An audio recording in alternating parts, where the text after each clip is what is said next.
Good morning, people. It is Friday, Manchester United fans. How are we doing? TGIF.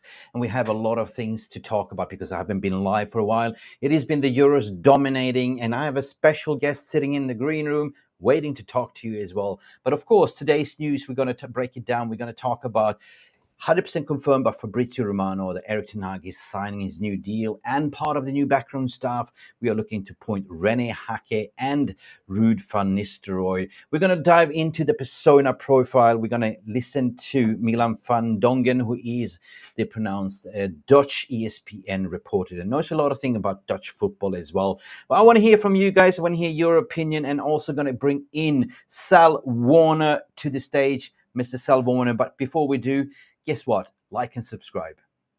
And here we go. This is,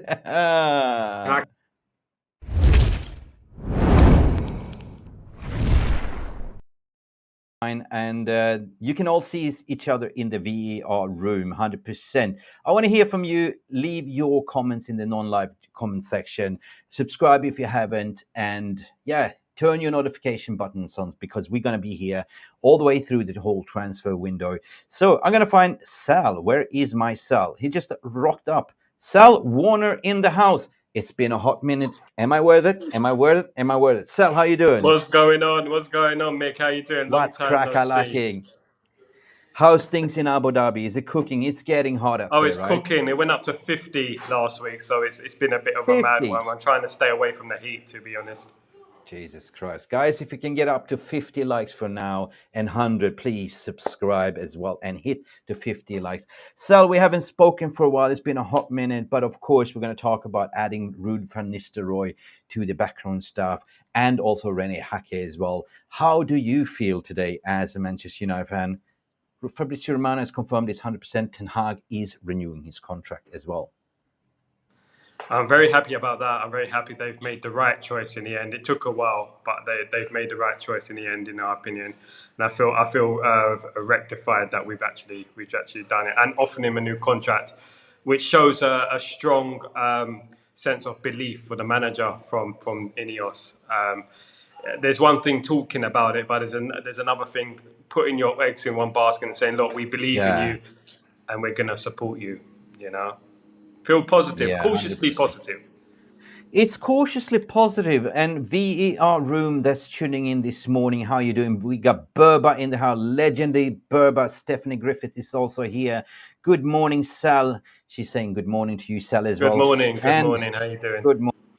And as per usual, somebody's here first in the room. Melis Kask saying, I love new coaches. The Rene is hard as rude. He's hard as rude. Any news on how we'll fix the medical department? Well, we have Gary O'Driscoll there. And that's the thing. Jamie Wayne is saying, sorry, I haven't been on lately. Very busy. Everyone is busy.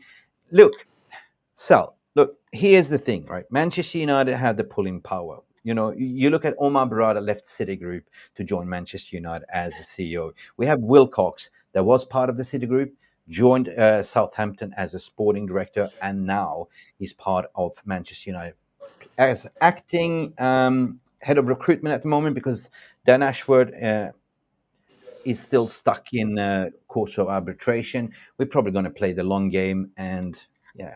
But at the moment, Wilcox has been the technical director and assisting in the recruitment department as a sporting director. And as we mentioned, problems been solved in the medical department with Gary O'Driscoll, the head of sports science and medical from Arsenal. This is what we needed to fix in the first place, right? And plus, we adding on Eric Ten Hag and 2 new assistant coaches. Is it arguably to say that this was the intention where you need to sort out the background first before you go into the recruitment? Yeah, they needed to show out the background. They needed to show an element of support for the manager, and I believe that a lot of the appointments of the backroom staff is down to Ten Hag. A lot of it, he knows obviously Rene Hake well, so I believe that they've collaborated with each other and fixed the background, fixed the coaching staff. That's a start. And we can only hope, as I said, this cautious optimism at the moment. Bringing through the backroom staff is good. What happens to Benny McCarthy and was it Van der Gaag as well? It's amazing Yeah, to yeah, see. yeah, You yeah. know, so but Well, it looks like they weren't happy with the backroom staff, and obviously we had minus don't one know. goal difference last season, so it Yeah. was. Well, it's kind of giving me an indication where they've actually the whole strategical review, the end of the season review included a lot of things, and that is also including looking at Ten Hag and what was the problem, right? The players was the problem. They're backing the manager, but also looked at the overall coaching staff, right? So they said it's not good enough. They probably interviewed a lot of players, and lo and behold, it looks like Mitchell van der Gaag is going to leave, and also McLaren. And I get to say, McLaren, what does he offer? Like that's a dinosaur from the past, and you need more of how do I say young coaches with a more of a come on, let's go, right? A little bit of cojones in there, like the pumping infusion to let Eric Ten Hag do his work, right? That's the thing, right? And then you have Ben McCarthy is also probably going to leave. So Ruud van Nistelrooy will be assistant manager, but also obviously in the striking department because that is his strength, according to my opinion. But I think we're heading towards the right direction, mate. That it feels like it, right? You got to be It feeling does. really It does positive, feel. It yeah. feels good. It feels good news. You know, it's news and it's positive news. And the noises that we're hearing out of Man United at the moment is all positive. We're not just targeting on one thing as well. We're targeting on a number Mm, of things at the same time, which is rare for us. You know, we're mm, targeting the coaches, new players, everything. And it's not just one player. It's not just one coach. It looks like they've really thought this through, and hopefully, with these new influx of coaches, I heard that Rene Hake is very strict, very strict. I yeah, heard he's yeah, lethal, and I wonder how that's going to go with the players we got. You know, so it's going to be a yeah. big shake-up, that's for sure, definitely. Definitely. We're going to hear from a Dutch reporter called Milan van Dongen as well. And he's going to tell you exactly the persona profile of adding on Ten Hag, coach background stuff in Rene Hake, who he is and what he brings to the table, and also Ruud van Nistelrooy, which I think is from an educational purpose, something that we fans needs to hear as well. Um, so for me, Sal, to be honest, right, um, this is a step towards the right direction. You need to sort out your backroom stuff, the senior directors, the vision, the culture, and you build it from the top, like what we did with Omar Barada, and all the way down to the coaching staff, and adding on the medical sports science, because that's been also the problem, right? They looked at how come we have so many muscle injuries and strain. It seems to be the medical department as well. Yeah? So it's exciting. So big up Jolly Malmin as well. We said we will most likely never to see what is in the new contract, but it's true that that it continues to be in charge of transfer, and then we are in big trouble. I don't think so. Ten Hag's new contract is more to be the head coach, and basically they are the chefs and the cooks. They will sort of I believe so. It's not the coach's fault. He just needs to focus on coaching and putting on performances. So there's no return back here. Like so, he gained power over Ineos here definitely by saying like, "This is the style I want to play." Don't interfere. You can do all the recruitment. You can present me the candidates. I need a left back. I need a centre back. I need this persona profile, and here we go. So their job is pretty much okay. We will serve you everything on the plate. Ten Hag, you have three choices here. One costs 60 million, one costs 40, 125. Which one do you want to go? They have the same outputs, right? Yes, last season, Ten Hag, obviously, it seemed like he was doing everything. You know, I'm surprised he wasn't working in the kitchen as well. So it's basically all good. Everyone, loads of different voices, different opinions on who we should sign, who we should bring in, who's good, who's not good. It was difficult with one man, and that's the problem we've had for many years. We haven't had Mm-mm. a team, and this is, I think, Ineos are trying to copy the Man City mold a little bit. They're trying to copy the way Pep gets supported with everything with transfers and recruitment. He doesn't have to do Mm. as much as Ten Hag had to do last season, which is Yeah. why it's very harsh to blame Ten Hag for the problems that happened. Obviously, the injuries, we had a record amount of injuries. That needs to be fixed. Hopefully, with the medical department, that will be fixed. Gary O'Driscoll there, yeah. Yeah, we need to Overseeing. sort that out real quick because if we start next season like last season, it's just going to be the same. It's just be deja vu. So Yeah, we no, need I we need agree, to Sal. absolutely move it on. I agree, Sal. But the right thing that they're also refurbishing the whole Carrington. They're spending about 50 million on it, right? So that definitely needs to do the environment around it, the training facility, the medical science department. Because why? They spend most of the time on that training ground, and that's been like left to rotten for 20 years. Even when Ronaldo came back and said, "Listen, like nothing has changed," right? So definitely, and Old Trafford definitely. What do you reckon about the naming rights? It's been caused a little bit split division within the fan base. Do you reckon even if we build a new stadium or refurbish Old Trafford, do you think that it's okay to have a little bit of a naming rights there for a sponsorship? I believe if they haven't got the money, they're going to have no choice but to rename the stadium. I don't want to rename Old Trafford. Old Trafford is iconic. I don't want to move from Old Trafford either. I want something on the Bernabeu, Real Madrid mold, where they didn't move, they didn't rename. Yeah, But obviously, finance is an issue. Yes, we need someone who's going to come in and purchase this, do this for us, because we don't have the money, obviously, to build a stadium. So we're going to need a company to come in and pay for it. Just like the Camp Nou, they didn't have any money. They used Spotify, didn't they, yeah. to help them But pay for the same with stadium. Juventus. Same with Juventus and Jean-Claude Blanc. He was the one, the instrumental part during the relegation, the points deduction. You know what they got done, and in the meantime, he managed to raise funds to build the stadium, and that is all about Yeah, sponsorship, right? So you can still have Old Trafford, but you can still call it like, let's say, Mercedes Old Trafford. You just add on Mercedes Old Trafford, right? Old yeah. Trafford will It's, never people are still disappear. going to call it Old Trafford anyway, and that's the Yeah, thing. true. True, So but you look yeah, at Arsenal, like what do you call Emirates Stadium? They Emirates. did the Yeah. same thing, right? Emirates Stadium, and then you look at, for instance, Etihad Stadium, right? So you got the same thing.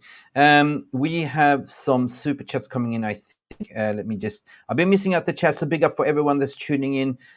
Jeff Steele just gifted 5 memberships, and that is big up to Jeff Steele. So I'm gonna shout you out. Melis Cax was gifted a membership as well. Ashid Miyad as well was gifted a membership. Big up Jarvis Cocker. Jarvis, you got gifted a membership. You're a panelist. Crying out loud. But big up Jarvis, Jamie Wayne, Danny B He was gifted a supports. He membership. supports the channel, doesn't He he? does, he does. So Jeff Steele, thank you so much for your donation, and for that you deserve a big horn. Listen, without further ado, Sal, I want to bring in a little bit of a persona profile before we move on. We're going to listen to Milan Van Dongen from ESPN. I caught this yesterday, so it's about 5 minutes clip, but I thought it was brilliant because that gives you a little bit of a context, a meat on the bone, a little bit of a persona profile, what these two assistant coaches will bring to the table. In the meantime, Sal, rest in the background and we will watch this. Don't go away, Sal. Let's just switch the scene. So, guys, as per explained, we are going to watch this video by brilliant, what's his name? Milan Van Dongen. So, by having said that, guys, this is all about understanding from an educational point of view what these two coaches are. Let's do this. Hake is a coach who's been coaching in the Netherlands quite a long time already now. Partly because he didn't have a career as a player, he tried to be a professional football player in Emmen, a club in the north of the Netherlands, but he didn't manage. So he went on having some education at like being a coach, and normally you become a teacher. It's an academy like this, but he became a football coach, and he started his way up through professional football. Firstly, he coached some amateur teams, then went on to youth academies, and eventually became a professional football coach at some clubs in the Netherlands. And now he's the coach of Go Ahead Eagles, a club who used to play. So, in all summary, he tried to become a professional football player. That didn't work for him. So he grafted the hard way. He worked himself all the way up to Go Ahead Eagles. These guys knows what it is in terms of putting the hard work to become somebody. And that is great because you got to instill that winning mentality. Against relegation, but this season achieved European football, which is a huge achievement, which he managed to, and he got a lot of compliments about that. And yeah, he's really one of the upcoming coaches in the Eredivisie now. They bring in Rene Hake to to let Erik Ten Hag function better. So maybe Erik Ten Hag isn't distracted by things going on in his staff, because he now has somebody who he can trust completely. So Erik Ten Hag can focus completely on the way he wants United to play. So I think this is an appointment to improve the work of Eric Ten Hag and make life easier for him at United. I think that's the main reason. Yeah, actually, you can compare it to the way Ajax played under Eric Ten Hag. With a lot of pressing, a lot of attacking football, keen to have possession, play in a dominant way. Maybe also the football Erik Ten Hag wanted to play at United, but didn't achieve till now. In some matches he did, but not in all matches. So you actually could compare him to the way Erik Ten Hag wants to play. And actually, that's quite logical as well, because they're really good. And this is the key moment for me, because everyone wanted to see Ten Hag playing the Ajax way, but for some reason he was not able to play the Ajax way. But adding this coach like a Rene, for instance, that knows him, means that what Milan is saying here is that he believes that now Erik Ten Hag in his third season will actually play the style of play that he wants to play. So the whole connotation, what media has been saying, that, you know, Jason Wilcox is setting the tone and the style of play, I think it's a little bit of a wishy-washy. But at the end of the day, you're the coach, you have a style of play, you were recruited to play this style of play, and adding on these coaches will enable you to do the best to your ability. So that Ten Hag can just focusing on the players, and they will take care of the rest. Let's continue. They met each other at FC Twente club in the eastern part of the Netherlands, who became third this year in the Eredivisie. Actually, the club of Erik Ten Hag, where his family lives, where he lives in the Netherlands, and he has the most bonding with. And they met there in the youth academy. And they became good friends afterwards. Started to talk a lot about football, about their visions. So it's not a surprise that their vision is comparable. It's funny because Erik Ten Hag gave an interview like 2.5 years ago, something like that, in which he gave a lot of compliments about Rene, that he's a really hard worker, that he had to find his way up through football because he wasn't a professional football player like Erik Ten Hag was himself at FC Twente, the club I just mentioned. So he needed to really work hard his whole career as a coach. So that's why he's fought himself through a lot of barriers to fight his way up. So Erik Ten Hag said about him, he's so driven by ambition that he has a real good style of coaching, that he knows how to talk to players in a good motivational way. He actually has a longer coaching career than Erik Ten Hag. So that's also a fun part of it. Yeah, for us it came out of the blue as. So listen, at the end of the day, like, you know, you can hear it. Like, he's so driven, motivated. He came out from nowhere. He had to work harder than everyone else to get his ranks, and he basically got Go Eagles for the first time up into Europa League football as well, which is a massive achievement down in Eredivisie, and everyone is talking about that in Holland. And he also knows Erik Ten Hag personally, like, you know, how they met. So anyway, we're going to continue with Ruud van Nistelrooy as well, but this is part of that persona profile. I got to put my hand up. I didn't know who Rene Hake was, so I need to do a little bit of research. But now you know as well. You can always look back this video in retrospective and go and rewatch it again. Please continue. So they kept it quite secret, and for everybody actually. This morning the first news came up, and that's actually the first moment that, as in England as in the Netherlands, this news came to us, and it's actually quite a surprise for many of us. I think Erik Ten Hag gained some power in the latest negotiations with Ineos. And in a way, he's going to renew his contract, and also in the way that he can, form his staff more than he did before. So I think this is, a kind of a power move from Erik Ten Hag, that he can form his own staff now. And of course, it's Ruud van Nistelrooy wouldn't be there if he wouldn't have had a United history. But Ruud van Nistelrooy is also a talented coach in the Netherlands. He didn't really. I wouldn't say he performed bad at PSV, where he used to be the coach, but he definitely showed some talent, but he couldn't really cope with the management in Eindhoven. But he's a talent. Of course, he was a really big player, but he's also a coach in which many people see a lot of talent. So it could be a good appointment from Ten Hag to appoint Van Nistelrooy in the staff. I think the addition of Van Nistelrooy and Hake is a sign that Erik Ten Hag can go on at United in a way the best conditions are met to let Erik Ten Hag function well. And if he doesn't perform this year, and especially if he doesn't play the football he used to play at Ajax this season, it's completely on Erik Ten Hag now. So he has to perform now. He has to play well, especially because he can form his own staff now. So the excuses, they're empty now, I think. So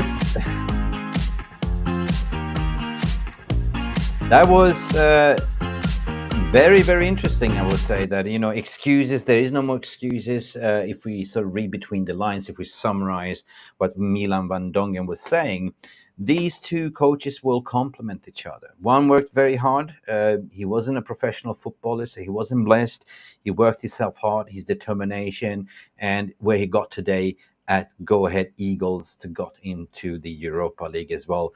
Now, also Ruud van Nistelrooy adding to that he knows the club. He's a club legend. He understands. So that is pretty much what you get in a replacement for McLaren. Like, the only reason I couldn't, in my opinion, was McLaren because he used to be the assistant coach to Sir Alex. He knows the culture, he knows the politics around it, but he's also very respected among us fans. Like, he's a legend, Van Nistelrooy. So that's going to be a fantastic appointment. I'm going to go into Sal as well. I think he's laying down on the couch being absolutely lazy, I think. Sal, are you there? Or should I continue? But you're there. All right. So I can see somebody laying on your couch. Yeah, I can see somebody on the couch. Yeah, there you go. Yeah, there's different angles, Sal. There's different angles. What the hell is that? Where are you? Anyway, I want to hear from you guys as well. Leave your comments in the comment section while Sal is sorting himself out. We get a. Is that you laying on the couch, Sal? Just give me 10 seconds, yeah? Give me 2 minutes, 1 second. No worries, no worries. While Sal is disappearing, we're going to go to the full view and we're going to go into your comments as well. Guys, thank you for supporting. 25 likes. There's about over 150 of you watching. I just want to go into the comments of what you're saying. Like, good morning to you, Aish, as well. Melis Kask. Sandra Myers is here as well. Big up to you. And good morning to you, all of you. We have all the way from the Adelaide, Australia. Bring on the total Dutch football. Woohoo. We get a triple Dutch here, guys. Seriously, we're getting the full-on Johan Cruyff style. And finally, we can say that, Ten Hag was brought in and everyone had the expectation. Why don't you play your,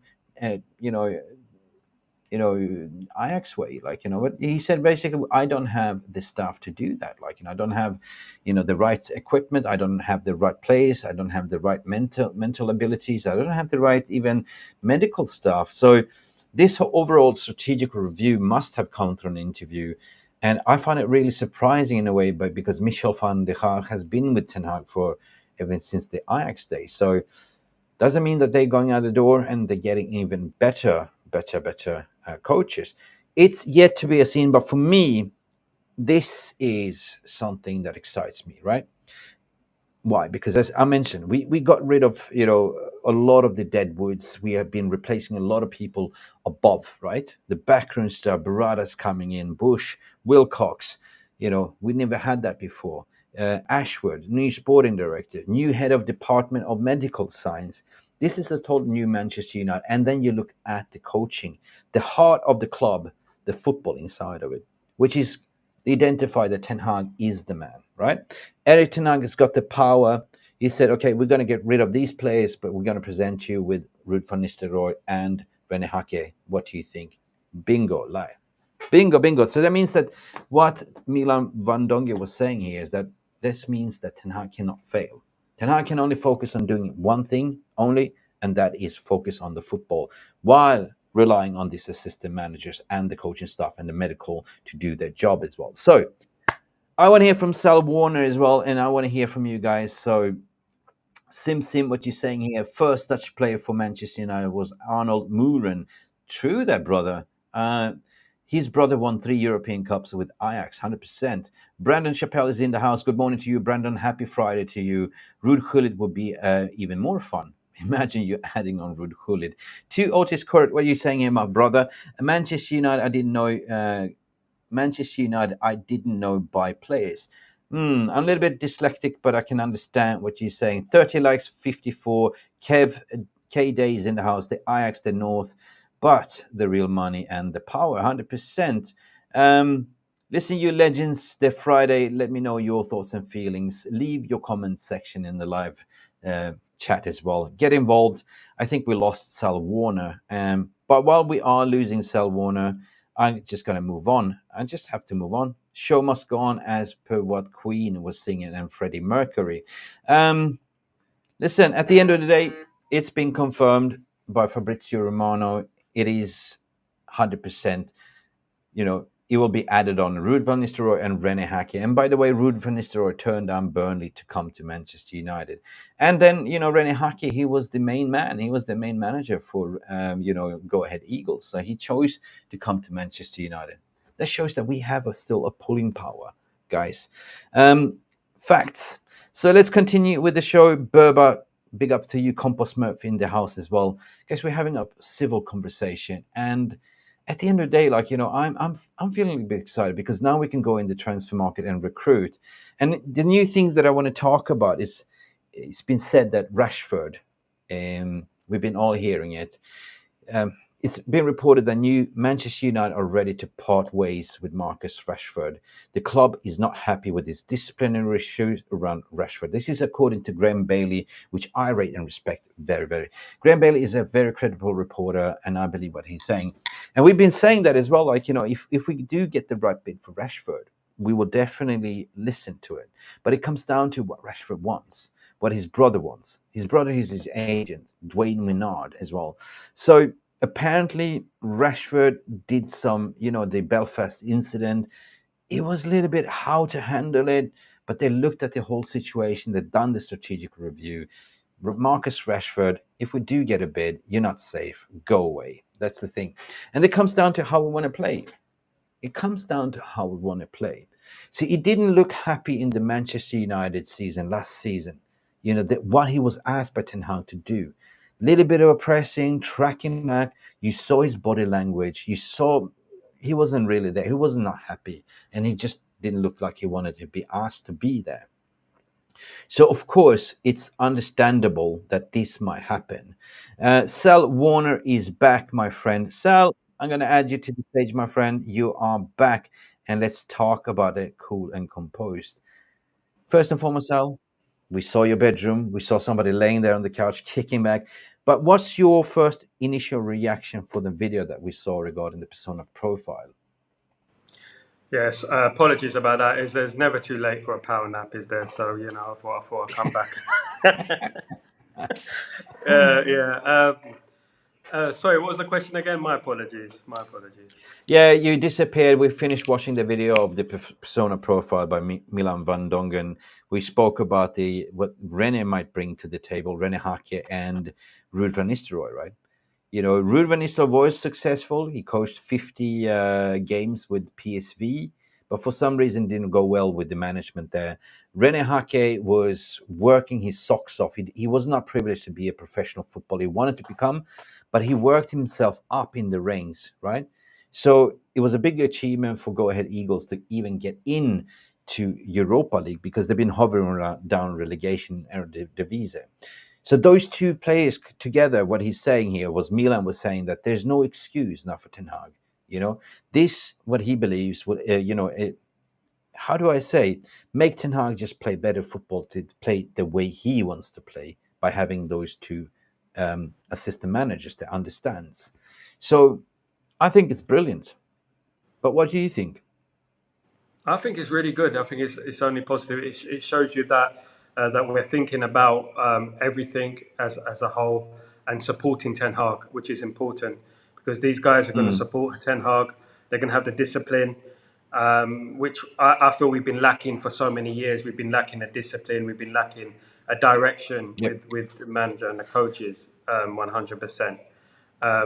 With Hake and Van Nistelrooy, obviously, in regards to Dutch people, they're very straightforward. They'll tell you as it is, and I believe Yeah. that they will.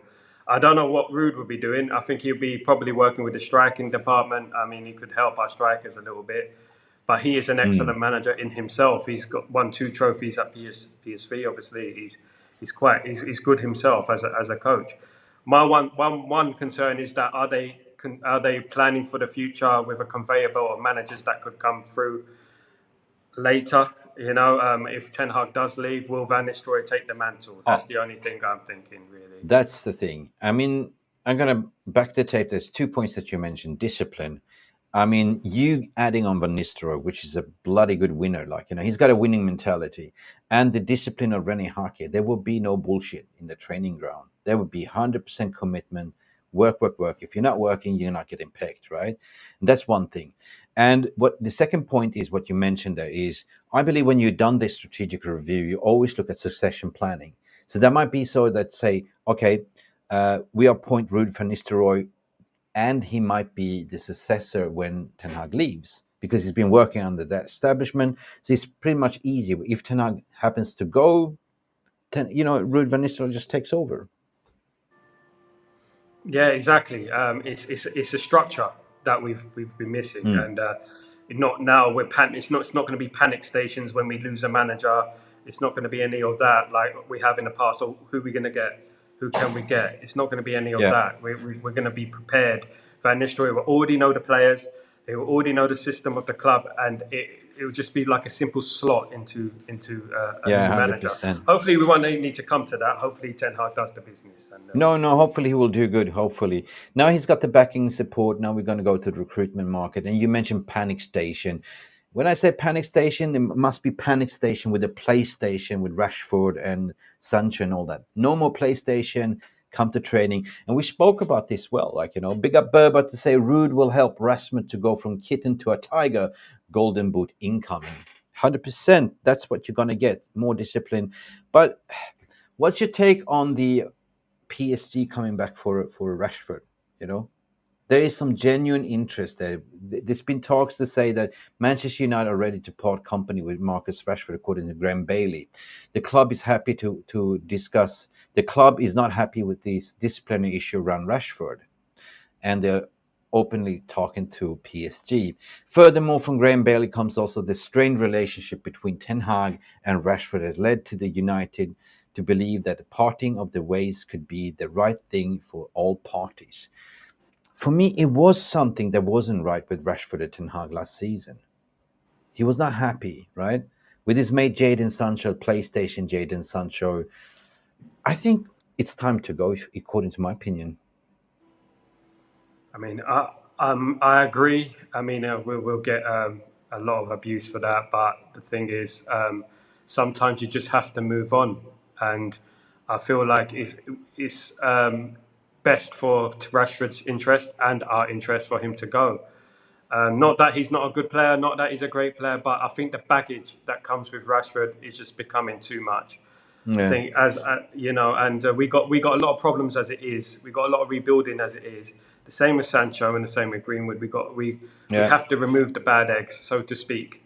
And Yep. if he can't get on with our manager, then PSG's a choice. And I think it'd be a good move for him, to be honest, if he went to PSG. Yeah. This is the end of the player power, according to even what Jeff Steele was saying there earlier. And that's it. It's going to be a total different discipline. For me, there is a good player, but he hasn't been consistent. He's been player power of him. I think that everything's gone to his head. He's overhyping himself, right? Backing himself. Um, I believe that, there was a lesson learned for him not to be in the Euros 100%, and there is also a deal that we are talking about. It's absolutely Manuel Ugarte, which is 100% confirmed he's going to leave PSG. He's not happy at PSG. They bought him a year ago, and he's probably requested a transfer request move. So there might be something that PSG has been talking about with United. He's one of the targets in the as a CDM, 100%. And as a matter of fact, I heard something that they're not going to trigger the permanent deal for Amrabat. So I don't know if you know much about Manuel Ugarte. I think he's an upgrade on what you get on Amrabat, 100%. Like, he is a little bit of a, you add on three times more of Fred, plus more technical ability, more of destroyer of the game. He's what you get like a Rodri in that midfield, like what City has. That's exactly what it is. Uruguayan, South American, passion, grit, fight, determination. So for me, it sounds like they are talking, all right, we want to recuperate a little bit money. We spent 50 million euros on him, right? So we're going to recuperate. What kind of deal can we make? What about Rashford? They had these conversations. Now we know that Rashford is worth about what? On the European market, 100 mil, would you say? I'll say, Easy? yeah. If we got 80 for him, I'd be happy, to be honest, at the moment. But he's worth Yeah. 100 mil, definitely. Yeah. So in my mind, the way I worked in the industry, so I would say this could be a plausible solution that they talked about. We're interested in Rashford, would be interested to come to you to play for us, and they say, yeah, what do you have in mind? Okay, you want our CDM? He's not happy. He doesn't want to play. We want to play Vitinha, right? He's not favored. We bought him for 50. We give you for a favorable price, let's say 50 plus cash for Rashford, right? So we're basically getting the player for free, plus they pay us 40 million for Rashford. There's still money in the bank. And who is the winner there? United.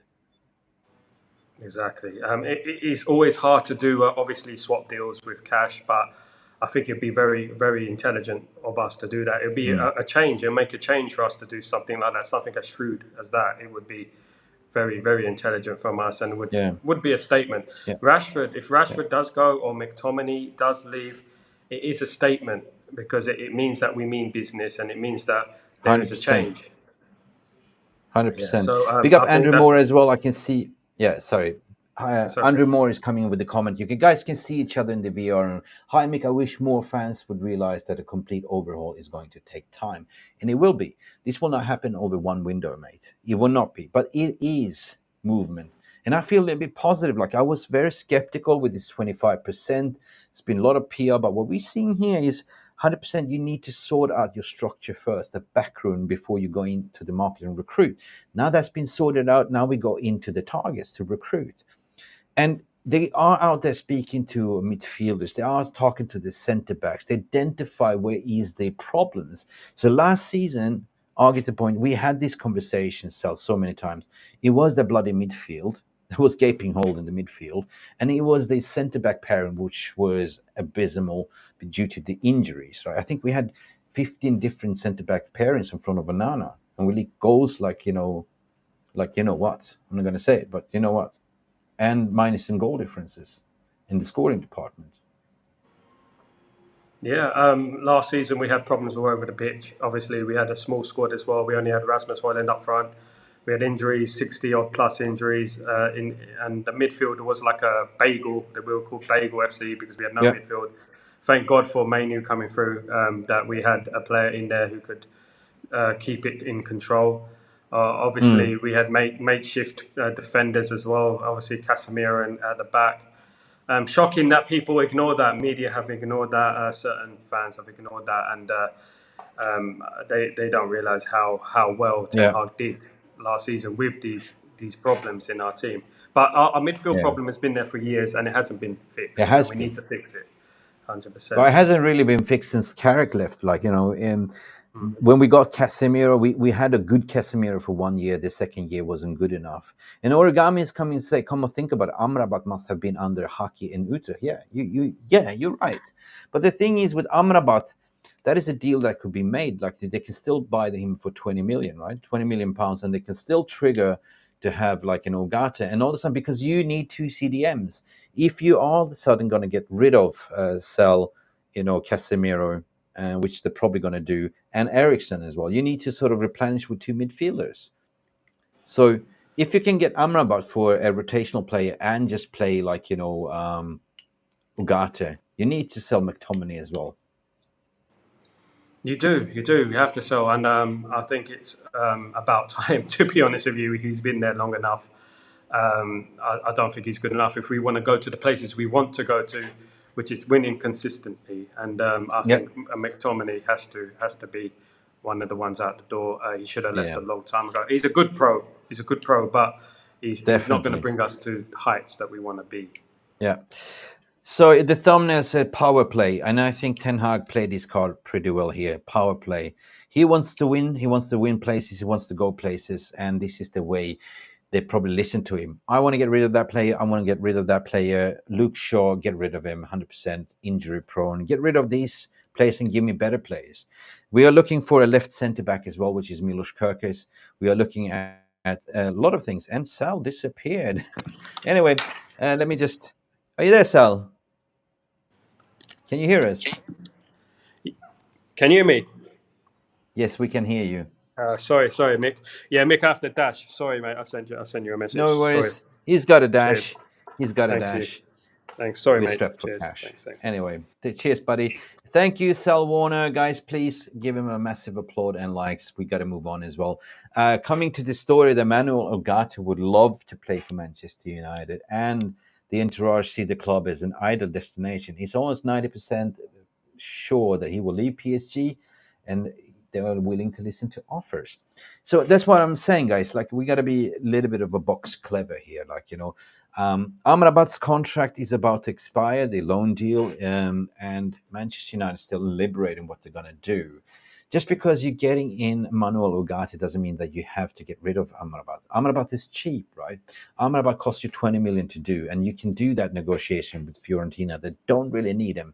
You probably would get 40 millions for Ugarte. You spend 60 million on 2 CDMs, bada bish, bada bosh, and plus you do a deal for Rashford for PSG. You might get 40 million for Ugarte and add on another 30, 40 million for Rashford. And that is pure profit on the PSR because Rashford is a homegrown talent. And that's just going to create a lot of positive in the recruitment. So I'm really excited about moving forward from here because the transfer window is just going to shape. We also talking about Zirkzee and the situation regarding the Zerk.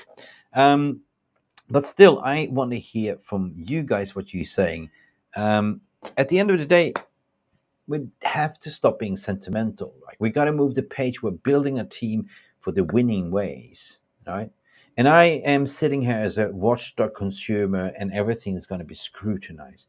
We will understand more likely the way we're going to play when the transfer window is finishing.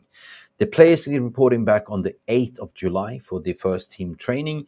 And it's also been reported that Jadon Sancho might come back to train. But will he actually train? Will he apologize? Will he kiss the ring? Or will he abolish to train by himself? Same with Greenwood, to be honest.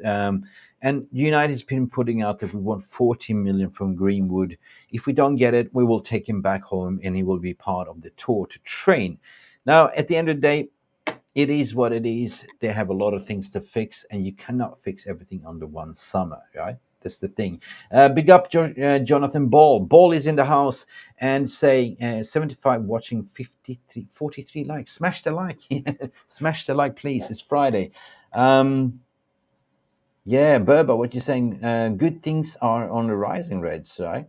Once the signing starts rolling, the feel-good factor will be there. I'm starting to feel that there's something positive happening. As a new custodian of the club, investor of the club, I believe that you want to sort of set your mark. You just don't come in here and buy investment and saying that I want to make Manchester great again. I want to put us on the map. It's time to win things again, and you don't do anything in the transfer window. It doesn't really make sense. So what it makes sense, what I see now is they've sorted out the structure first. You need to have the backbone first. You need to learn to crawl before you walk and run, and that's what I've been doing. Now the recruitment is going to be very crucial this summer, and I'm going to talk to you about Everton's being a mug. Everton's being mug regarding Jared Brentwood. I personally say now, walk away. I don't rate him. I think it's overrated, overpriced. 75 million they want, and they have until Sunday to give an answer. United said we're not going to overpay. No way. Because if United is overpaying, what kind of message are they sending? We are the new Manchester United and we will not overpay. But they're thinking, well, you paid 75 million for Harry Maguire. We will wait. But who's the desperate party here? tweets is coming out to say that they are not going to sell him. They don't need to sell him, but then they're going to take the points deduction. They have until Sunday, but I would say that move away from this deal. And part of that deal is because I don't think the lad is worth 145 million in weekly wages. That is more than actually Leach is getting paid.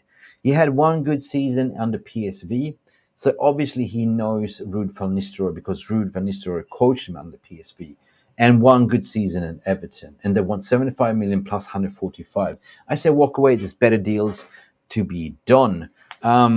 So if they can't sell Sancho, Greenwood doesn't make it more likely Rashford might be sold 100%.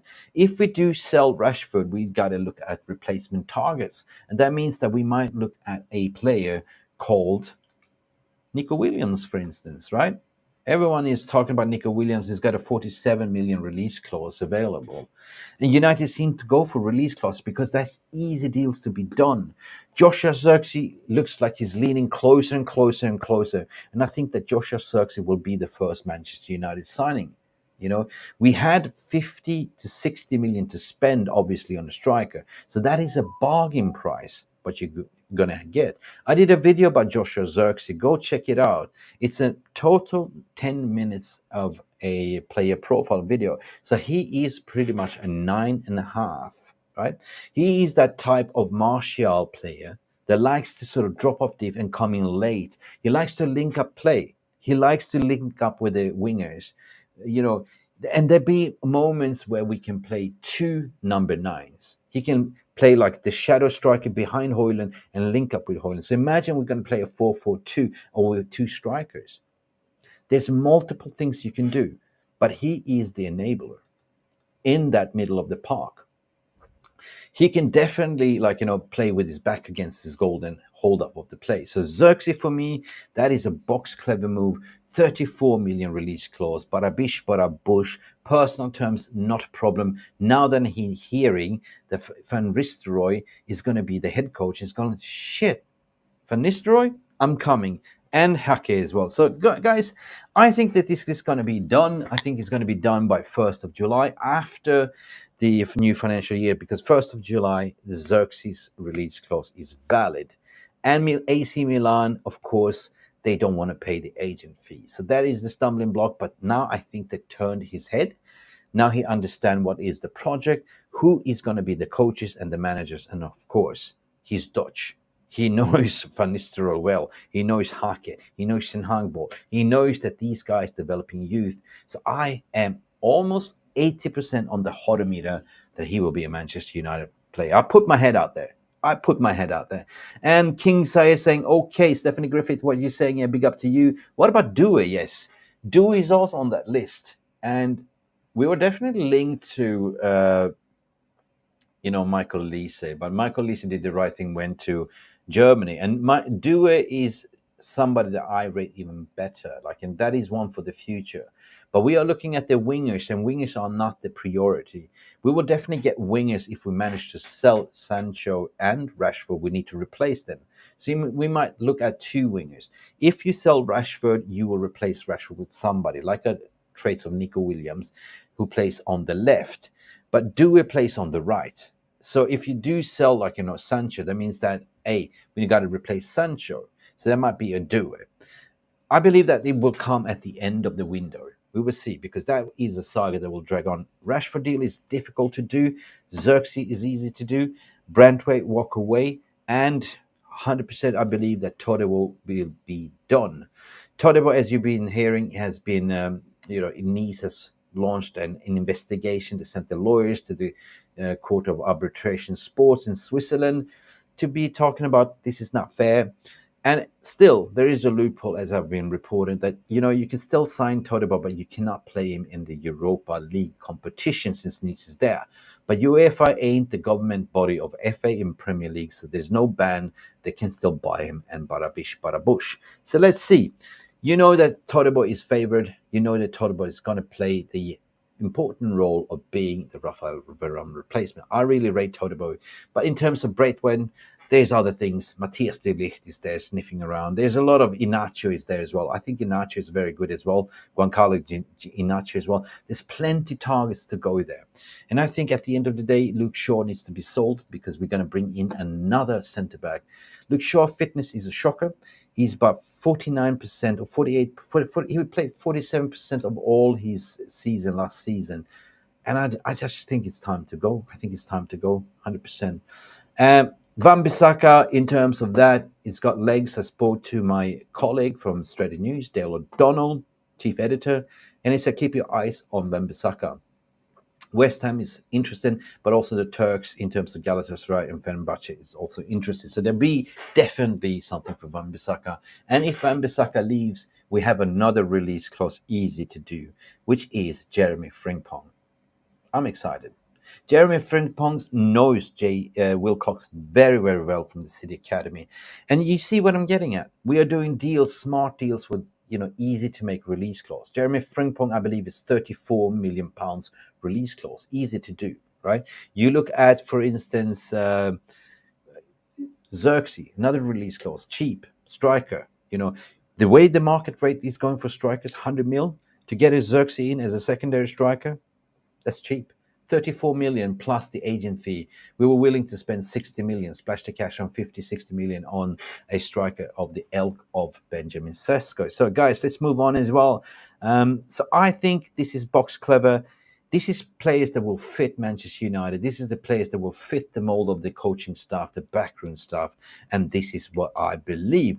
We've been 50 minutes into this stream, guys. It's Friday. How much do we think Rashford honestly we could see 80 million, what King Size has said? Mate, 80 million, but yeah, 80 million pounds or euros. But it depends on if you're going to get the deal done. If you're going to get the deal done for, sorry, Manuel Ugarte. Like, there might be like, okay, we give you Manuel Ugarte 40 million, yeah, and we buy you Rashford for reduced price, 40 million, right? So that is 80 million in total, right? There's still like you bought a player for 40 and you register plus on the ledger with pure profit, sell on Marcus Rashford, which is Academy product as well. So that's box clever. I would do that deal, 100%. I will do that deal. If it's sell or Rashford, then Olise or similar must be. I'm Australian. I don't like change. I know you don't like change. Australians don't like Aussies. You don't like change. Aussie, oi, oi, oi. You know what I mean? Ed Barrett coming in here to say preseason is going to be very interesting, 100%. As far as the academy prospects are concerned, because of transfer activity appears to be stunted due to lack of recruitment personnel. Now, I got your point there, Ed, and I would say that the preseason will be pretty much the academy players going there. The ones that are playing in the Euros will not. They will pretty much have a sort of a little bit of a vacation break, but they're being given the task and assignments by the coaching staffs. You should do these exercises. You can do this, and we will meet you up later on. They might come at the end of the US tour, 100%, because it's led to believe we're going to get 2 signings before the preseason tour starts. We will see, but it's not impossible. Business will be moving on as of the 1st of July because of the new fiscal financial year. You don't want to do business before that, because if you do that, it's going to be registered negatively on the PSR FFP book. So if you start a new financial fiscal year, you start as of 1st July. So I believe that's going to be happen. And Euros finals on the 15th, and end of that, you're going to see lots of movement. Anyway, Stephanie Griffith is saying, sign Ugarte, Vitinha, remove Rashford. 48 likes, please. Guys, it's not about likes, it's about what you think as well. I will be very interested to hear your opinions. If you're watching this in retrospective, leave your comments, because later on tonight, we are going to do the transfer rating corner. We are back tonight, and I want you to be part of that show as well. Jonathan Ball is saying, I like Zirkzee, but he doesn't strike me as a scorer of a lot of goals. We need a player to unlock Hoyle, and that is exactly what he's going to do. He's the unlocker. Zirkzee said himself, I am not the prolific goal scorer. I'm a 9.5, but I enable others to score. but I would like to score as well. I like to come from the deep, link a play, and they will play, and I will run in and I will tap in the goal and score. There's a total different player. You cannot really have a like for a Hoyland, you need to have something different. So Zirkzee for me is an upgrade on Anthony Martial, the way Anthony Martial in his pomp used to play, right? With his back against the goal, doing 1-2 touches, 1-2 passes, and arriving late into the box and score. So that is what it is. Yeah, we see. I think it's with the. I can read your comment here, Simpson. So, do you honestly think two players are going to make a difference? I think that more than two players are going to make a difference. I think the whole coaching staff is going to make a difference. The new United starts this summer, and we're going to see it.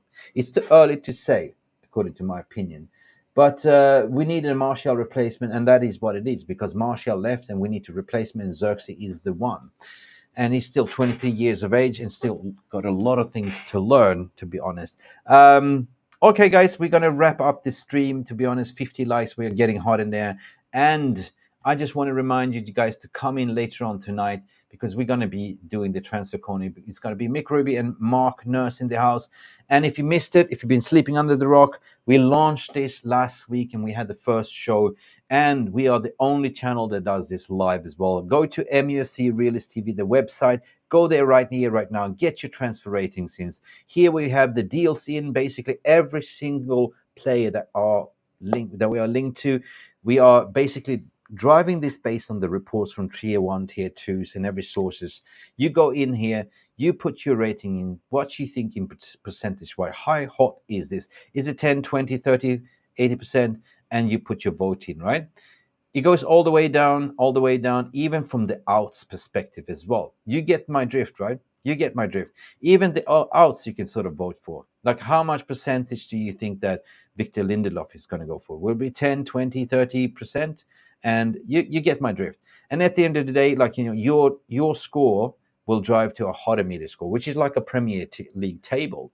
And at the end of the day, what will happen, we will follow this to the very end of the transfer window to actually a done deal. Meaning the done deal means like how much did we sell for? We're going to generate the net spend and the incoming that we got. So this is in real life, to be honest, right?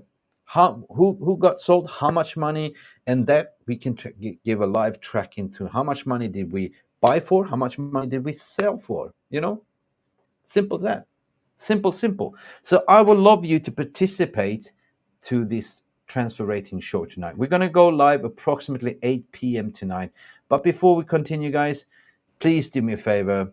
Stay beautiful to each other. It is Friday. It is Manchester United Moving Bits. And I want to hear from you in the 9 live comments after the show. If you're watching this in retrospective, leave your comments, the feelings. What do you think about Ugarte? Will it be a good addition to Manchester United? What do you think about, Ruud van Nistelrooy and Rene Hake coming in to, give Ten Hag support as well? What do you think about, for instance, Zirkzee coming in, Todibo, and all that stuff?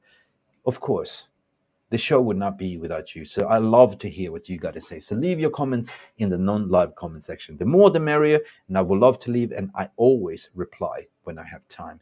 In other words, guys, Berba is here. Big up, guys. And it's glory, Manchester United. And please, in retrospective contribution, the man, the legend is back. John Ball. We got to say peace, love, and go banana. Love you guys. See you to the next time. And tune in at 8 p.m. Mick, Ruby, and Mark for the transfer rating show.